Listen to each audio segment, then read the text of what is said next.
ক্ষমতাসীন দল আওয়ামী লীগ নির্বাচনে অংশ নেয়ার প্রস্তুতি নিলেও প্রধান বিরোধী দল বিএনপি নির্বাচন প্রতিহত করার অবস্থানে অনড়। তবে নির্বাচন কমিশন সংবিধান অনুযায়ী সংসদের মেয়াদ শেষ হওয়ার ৯০ দিন আগে নির্বাচন অনুষ্ঠানের সব কাজ শেষ করে আনছে। নির্বাচন কমিশনার আবু হাফিজ জানিয়েছেন, প্রতিহত নয় কিংবা একদলীয় নির্বাচনও নয়, সব দলের অংশগ্রহণেই নির্বাচন হবে। যদি আমাদের সংসদ রেখে নির্বাচন হয় তাহলে আমাদের আসন বেদিতে সেট হবে, যাতে করে সাংসদরা ক্ষমতা থেকে নির্বাচন করে যেন আলাদা কোনো বেনিফিট না পায়। হাইকোর্টের একটা সিদ্ধান্ত আছে, এটা ফয়সালা হয়ে গেছে। এখন শুধু ওই রায়টা আমরা সংগ্রহ করার চেষ্টা করছি। ওইটা নিয়ে আসলে আমরা, যেহেতু বলা হয়েছে যে আছে এবং বড় বড় লয়াররা বলছেন যেটা সিদ্ধান্ত আছে, ওটা এমপির পদ লাভজনক নয় বলা আছে।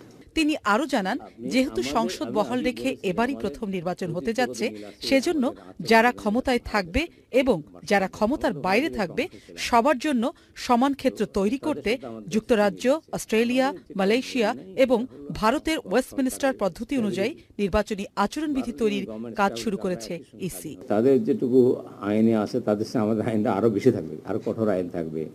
আমরা সেটা চিন্তা করছি যে আমরা যাতে করে সরকারে যারা থাকবে এবং সরকারে যারা বাইরে থাকবে তাদের জন্য সবার যেন সমান সুযোগ হয়, সেটা আমরা বিধানে নিয়ে আসবো।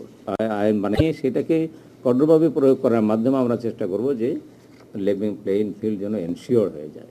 নির্বাচনী পরিবেশ সুষ্ঠু রাখতে সব রাজনৈতিক দলের কাছে সহযোগিতা চাইবে EC. Soma Islam, channel I, Dhaka.